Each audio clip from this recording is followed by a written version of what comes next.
ETF index mutual funds నేర్చుకుని stock మార్కెట్లో రాణించాలనుకుంటున్నారా? వెంటనే ఈ నెంబర్కి కాల్ చేయండి.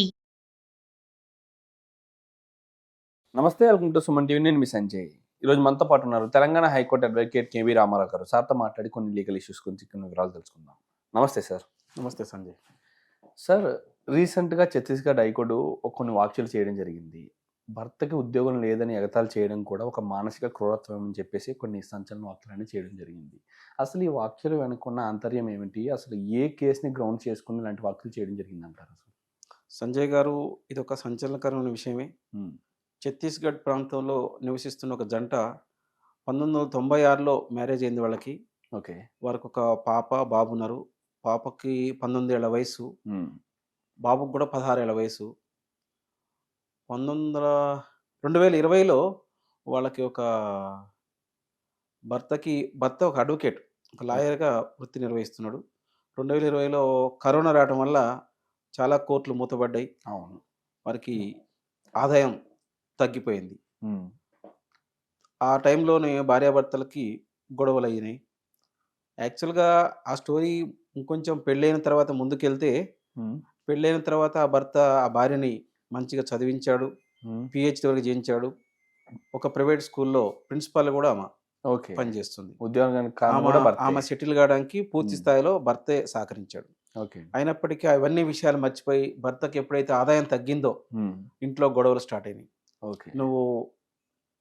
నువ్వేమి ఉద్యోగం లేదు, ఏం లేదు, నీకు ఆదాయం లేదు అని అతన్ని మానసికంగా బాగా హింసిస్తుంది.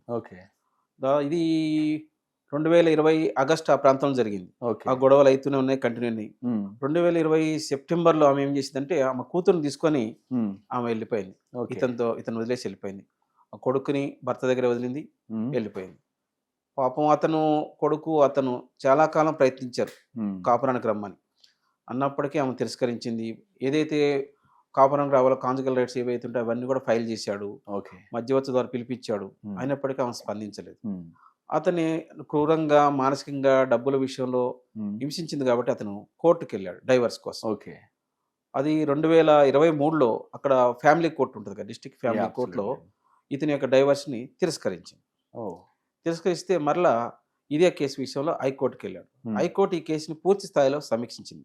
అసలు ఈ కేసు పూర్వపరాలు ఏంది, ఏం జరిగింది, ఎందుకు ఈమె భర్తను వదిలి వెళ్ళిపోయింది పరిశీలిస్తే తేలింది ఏంటంటే, ఆమె ఆర్థికంగా ఆమెకేమి ఇబ్బంది లేదు. ఆమె ప్లాన్ ఏంటంటే, భర్తకు ఆదాయం లేదు కాబట్టి మానసికంగా హింసించాలనే ఆలోచన తప్ప ఆమెకు వేరే ఉద్దేశం లేదని వివరాలు తెలుసుకున్నారు. ఇంకోటి 2020 సెప్టెంబర్లో వెళ్ళిపోయిన ఆమె ఇతను ఎంత ప్రయత్నించి రాలేదు. ఇలాంటి గ్రౌండ్స్ కూడా చూసింది. ఇది మన యొక్క ఛత్తీస్గఢ్ యొక్క హైకోర్టులో జస్టిస్ రజనీ దుబే, జస్టిస్ అమరేంద్ర కిషోర్ ఈ బెంచ్ ఈ విషయాన్ని పూర్తి స్థాయిలో ఈ కేసు పూర్వపరాలన్నీ అసలు లోయర్ కోర్టులో, డిస్ట్రిక్ట్ ఫ్యామిలీ కోర్టులో ఎందుకు తిరస్కరించి అన్ని విషయాలు తెలుసుకుంది. మానసికంగా ఆదాయం లేనంత మాత్రాన భర్తను వదిలి వెళ్ళడం కూడా ఒక క్రూరత్వమే. ఆ గ్రౌండ్ 1955 మ్యారేజ్ యాక్ట్ ప్రకారం ఇది విడాకులకు ఇది ఒక గ్రౌండ్గా తీసుకొని విడాకులు మంజూరు చేయడం జరిగింది.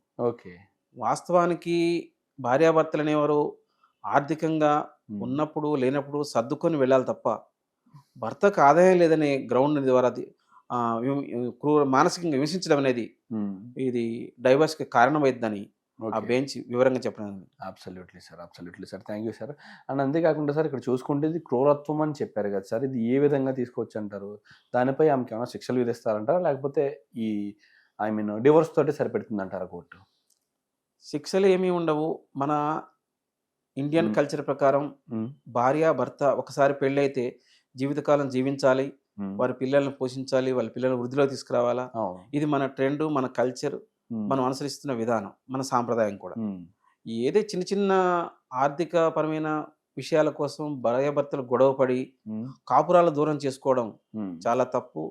కావాలంటే వారికి పెళ్లి చేసిన పెద్దలతోనో, మీడియేటర్స్తోనో, లేదా కలిసి కూర్చొని డిస్కస్ చేసుకొని, ఒకవేళ ఇప్పుడు కరోనా పీరియడ్, దేశమంతా కూడా ప్రపంచం అంతా కూడా ఇబ్బంది పడుతున్న టైం, ఆ టైంలో భార్య భర్తను అర్థం చేసుకోకపోవడం ఆమెది చాలా మిస్టేక్. అది అలాంటి తప్పు చేసిందామా?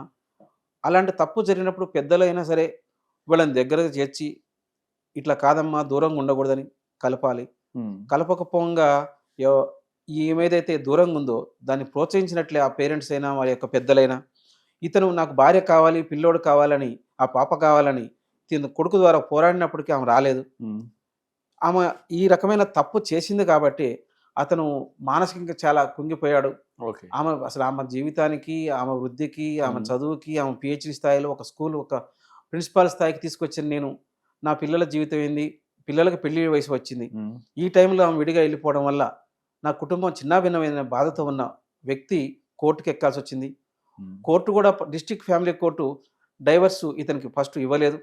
హైకోర్టు స్థాయిలోకి వెళ్ళినాక ఈ కేసు విషయంలో పూర్వపరాలు పరిశీలించి సమీక్షించి ఈ రకమైన తప్పులు చేస్తే భార్యలైనా సరే ఎవరైనా సరే అది కూడా మానసికమైన ఇబ్బంది పెట్టడం, క్షోభకు గురి చేయడం ఒక గ్రౌండ్గా తీసుకొని డైవర్స్ ఇవ్వడం జరిగింది. Absolutely sir. ఈ కేసు నుంచి మనం ఏం నేర్చుకోవాలంటారు? ఇక్కడ చూసుకుంటే చిన్న వాగ్వాదం అనేది విడాకుల వరకు దారితీసింది. మీరు అన్నట్టుగానే ఆమె అభివృద్ధికి, ఆమె సంపాదనకి, ఇప్పుడున్న స్థాయికి తోడ్పడిన వ్యక్తి ఆమె భర్తే. అవన్నీ మర్చిపోయి భర్తకి కేవలం 2 సంవత్సరాలు ఇన్కమ్ లేదని చెప్పేసి ఆయన్ని హేళన చేయడం, ఆయన హింసించడం జరిగి కాపురానికి కూడా రాకుండా వాళ్ళ ఇంటికి వెళ్ళిపోవడం జరిగింది. అసలు ఈ కేసు నుంచి ఏం నేర్చుకోవాలంటారు ప్రజలు? వాస్తవానికి మన పిల్లలకి మనం పెళ్లిళ్ళు చేస్తున్నాం కానీ పిల్లలు కుటుంబాన్ని ఎట్లా నడిపించాలి, వాళ్ళు ఈ సమాజంలో వాళ్ళ కుటుంబం ఆదర్శంగా ఎలా ఉండాలి, ఇలాంటివి తల్లిదండ్రులు నేర్పకపోవడమే. పిల్లల చదువు విషయం నుంచి కూడా, సంస్కారాల విషయం నుంచి కూడా, సమాజంలో ఎట్లా బతకాలి, సమాజంలో ఎన్ని కష్టాలు వచ్చినా ఆటుపోట్లు వచ్చినా ఎట్లా నిలబడాలి, అవి ఫస్ట్ మన పిల్లలకు నేర్పాలి. ఏదో చదువు చదివించి ఒక కార్పొరేట్ కాలేజీలో స్కూళ్ళలో చదివించి ఏదో ఒక జాబ్ వస్తే చేపించి పిల్లలకి మంచి సంబంధం వచ్చిందని పెళ్లిళ్ళు చేస్తారు తప్ప వాళ్ళ సంసారం ఎలా నడవాలి, ఆటుపోట్లను ఎట్లా తట్టుకోవాలి, కష్టాలతో ఎట్లా మమేకమై జీవించాలి, కష్టాలు వచ్చినప్పుడు భార్యాభర్తలు ఎలా కలిసి ఉండాలి, ఇలాంటి యొక్క గైడ్లైన్స్ లేకుండా పెళ్లిళ్ళు చేస్తారు. ఇలా పెళ్లిళ్ళు చేయడం వల్ల వాళ్ళు ఫాస్ట్ కల్చర్కి అలవాటు పడిపోయి వేరే కుటుంబాలు ఎట్లున్నాయి, వాళ్ళ కార్లు ఉన్నాయి, బంగ్లాలు ఉన్నాయి, మనకు లేవు, మన భర్తకి ఆదాయం లేదని ఇలాంటి మానసికమైన పరిపక్వత లేకుండా పెళ్లిళ్ళు చేస్తే పిల్లలు వాళ్ళ సంసారాలని, వాళ్ళ కుటుంబాలని చిన్నాభిన్నం చేసుకుంటారు. అలా చేసుకోకుండా ఉండాలంటే ఫస్ట్ వాళ్ళకి గైడ్లైన్స్ ఇవ్వాలి. వాళ్ళ యొక్క జీవితం ఎలా ఉండాలి, వాళ్ళ పిల్లల గ్రోత్ ఎలా పోవాలి మనం నేర్పాల్సింది. Absolutely sir. Thank you sir. Thank you very much sir. ఇప్పుడున్నట్టు చూసుకుంటూ ఇప్పుడున్న ప్రజల్లో అందరికీ కూడా ఎకనామిక్గా కానీ, అంటే ఎకనామిక్స్ని గుర్తుపెట్టుకుంటున్నారు కానీ విలువలను మర్చిపోతున్నారు. మానవ విలువలని సంపాదించాలి, డబ్బుగా ఉండాలి, రిచ్గా జీవించాలి అని చెప్పేసి ఆలోచిస్తున్నారు తప్పితే ఉన్న దాంట్లో సంతోషంగా ఉండాలి, మన వ్యక్తుల్ని, మన బంధువుల్ని కాపాడుకోవాలి, వాళ్ళకి విలువలను ఇవ్వాలి, ఇలాంటి విలువలన్నీ మర్చిపోతున్నారు. అలాంటి సందర్భంలోనే ఇలాంటి సంఘటనలు ఏర్పడుతున్నాయి. విడాకులకి, అలాంటి కొన్ని హత్యలకు కూడా పాల్పడుతున్నాయి. Absolutely thank you sir. Thank you very much. Right Sanjay గారు.